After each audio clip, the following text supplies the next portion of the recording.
oras na rin po para malaman natin kung paano tayo makakaiwas sa breast cancer ngayong Breast Cancer Awareness Month. Siyempre, sino pa ang pwedeng magkwento sa atin tungkol dyan kundi ang isang breast cancer survivor herself at volunteer ng I Can Serve Foundation? Hi, Cara!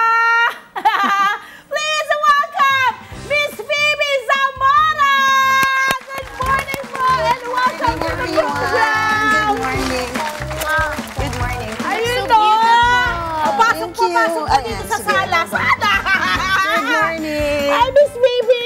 Good morning. Hindi kayo rito. Maupo muna po at magkwentuhan po muna tayo. Yes, go. Ang dami natin kailangan alamin. Ano, girls, tungkol dito? Especially breast cancer Correct. awareness month True.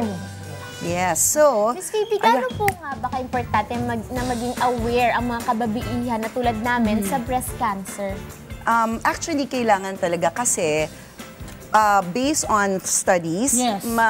malaki yung rate, yung cost ng pagkamatay ng mga babae are actually because of breast cancer.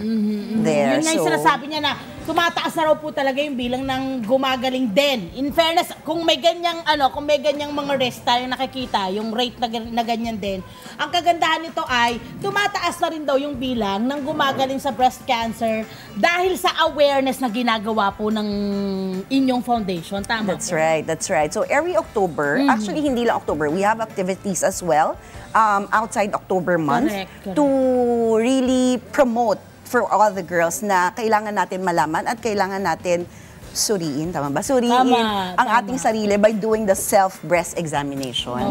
There.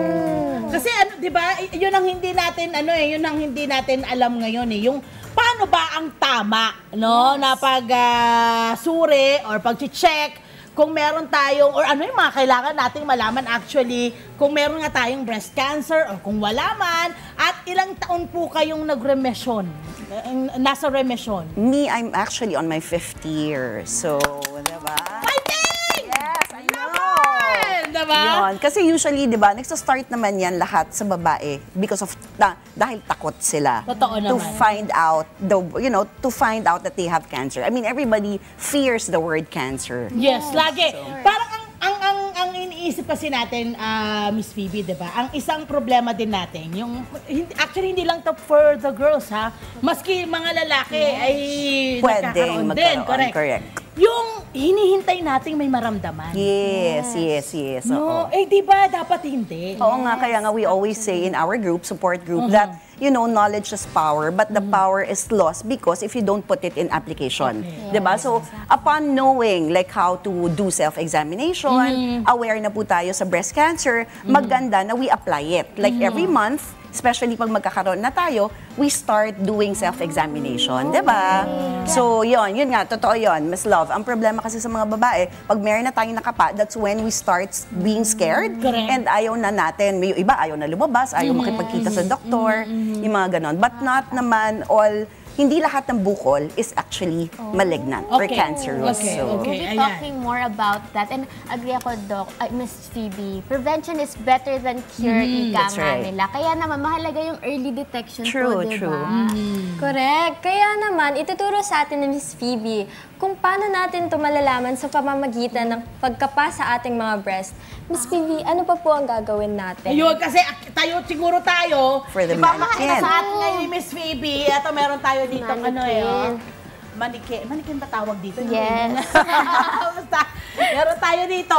Ipapakita niya sa atin yung tamang pagkapa ng ating mga dibdib para malaman mo. Okay, ma'am. At kailan po ito ginagawa? Dapat ng babae. Di ba meron silang tinatawag na after pag nagkaroon ka ng period or yes, something like oo. that? So usually it's 5 to 7 days kasi pag nagkakaroon tayo, normal na may mga bukol yung ating suso.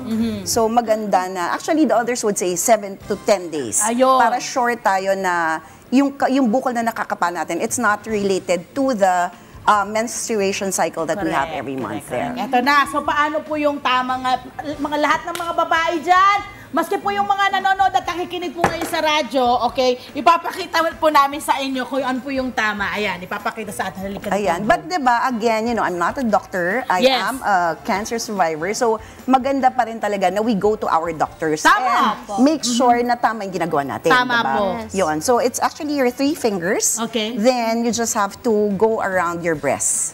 So, inner muna, then you do it outer. So, make sure na magkadikit. You don't skip on At the tama spaces. po ba, Miss Phoebe, na dapat nakataas yung mga kamay mo? Tama po ba? Pwedeng ganito muna, Ah, just to make okay. sure. Then, yung pati yung kilikili. Then, you can also, like if you're, pagkakapain po natin yung kanan, then yung kamay natin na kaliwa, tama, yung left hand natin, yun yung gagamitin natin. Okay. Basta make sure na pag kinakapa natin, you're not skipping out on spaces. Para wala kang nami-miss, diba? Then, you do it standing while showering. Okay. Tapos you can also look sa mirror, or advisable that you look at the mirror, Okay. observe your breast na it's pantay or meron bang mga bukol na that's evident, Okay. mga ganon. Then lastly, you can lie down Okay. and gawin din Ganon natin din yung ulit. pagkapa. Yes, kasi ang importante is yung breast natin kasi 'di ba hindi naman siya yun na, merong mga nasa loob. So Correct. we just make sure that when we are palpating, Okay. lahat ng areas ng breast natin, we get to touch Covered. it. Yes, Covered that's lahat. right. Ayan. So, every month, dapat ginagawa mo yan. Every month, yeah. Oh, lovely. Ako, ay dami ho nating dapat tandaan. At gaya ng sinabi ni Miss Phoebe, syempre, mas maganda pa rin talaga na tayo magpapa-check up sa mga That's right. eksperto. Oo, go to the Kaya lang doctors. siya nakakapag-share sa atin ngayon dahil natutunan na Naranasan. at nalaman na at naranasan niya yung mga pinagdadaanan ng ating mga magigiting na mga survivor, no? That's right. Sa kanilang ginagawa. Marami pa rin po, Miss Phoebe, sa ating mga kababayan. Ang balita ko, merong maling paniniwala. Naku, ang dami. Tungkol po sa breast cancer. Kaya po ngayong umaga, alamin natin kung ano nga ba yung katotohanan sa paniniwalang ito. Ayun, meron tayo Yes, ditong Ate game. Punta Love. tayo doon. Yes, meron po Yuki. tayong Balik tayo laro. ulit dito. Po tayo ulit sa sala. Banggitin po natin yung mga statement, Correct. alam nating misconceptions, tapos sasagutin ni Miss Phoebe. Yes na yes, kung ito'y totoo naman, and no na no, kung hindi naman to totoo. At pwede nyo pong explain sa amin para mas maintindihan natin at ng mga viewers kung bakit nga misconception or hindi sila misconception. Okay. Game ka na po ba, Miss Yes, Phoebe? go. Yes. Right? Gina Ayan. G. Go. Siguro si Bo, anong unang statement, Bo, na nalaman natin sa mga naririnig natin sa Ay, paligid? ito. Na-mention na natin to kanina. Babae lang daw ang nagkaka-breast cancer. Yeah, no na no. Yes. There. So, Explanation niyo po dyan, Miss Phoebe. yun. So actually, based on research, it's less than 1% ng male nagkakaroon. But even though it's less than 1%, it should still, everyone Yes. should still be aware kasi the fact that there's a chance for male to have it, then diba, they have to be cautious about it. Yes. Susunod, ang deodorant o antiperspirant ay nagiging sanhi ng breast cancer, ma'am. Again, diba, parang ako, ito yung pagkaalam ko so, but diba, I think it's yes na yes, simply because you have to check the ingredients of your deodorant.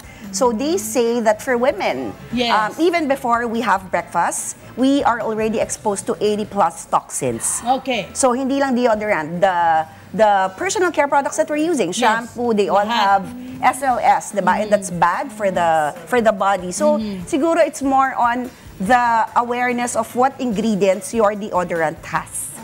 So Diba? better siguro kung ang gagamitin niyo ay mga plant-based, Yes. mga organic. Kasi diba, Miss Love, yung antiperspirant, what it does is that it blocks yung mga sweat glands Yes. natin. Yung sweat is toxins. ng katawan na dapat na nilalabas. Hindi ma-release. That's right. So, ang gusto lang po sabihin ni Miss Phoebe, maligo po tayo araw-araw. Hindi pwedeng hindi tayo maligo para po siguradong yung ating mga toxin sa katawan ay mailabas na. Oo. Or kahit pawisan, Correct. mabango siya kasi Yes. naligo. Kasi hindi daw pawis ang mabaho, yung germ. Yes, tama yeah. ka naman doon. So, Ayan. third question or statement. Statement. Maaring maiwasan ang breast cancer? Yes, that's why, diba, we're really very aggressive on creating mga cancer awareness activities. And we say that prevention at the end is still always the key. Yes. Go, Bo! Ano yung susunod na natin dyan? Ang Ang bukol. bukol sa breast ay Nangangahula. nangangahula na may breast cancer ang isang tao. Correct. No, so I mentioned that a while ago, diba? Na There pag are may- benign. Yes, there are benign and there are cysts that we call. So, yun lang. Basta ang problema kasi sa atin, kababaihan, every time na we feel something, natatakot na tayo, nauunahan na tayo ng takot. But it's really advisable that we see our doctors just to check kung malignant or benign yung bukol na nakapa natin. Ako ito. Yes. No, sa mga nagkakape. Oh no! Ay, taas ang mga kamay, mga paa.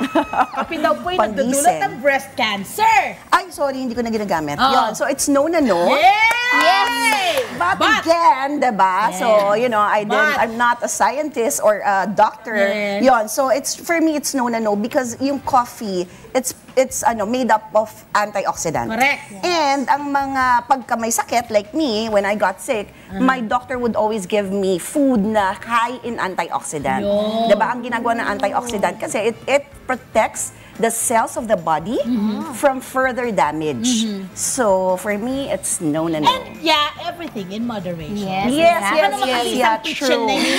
Correct. Tandaan lang naman. Kahit naman healthy, if it's too much of everything, it's bad. Nako, ito. I agree. Ang breast cancer daw po ay nakakahawa.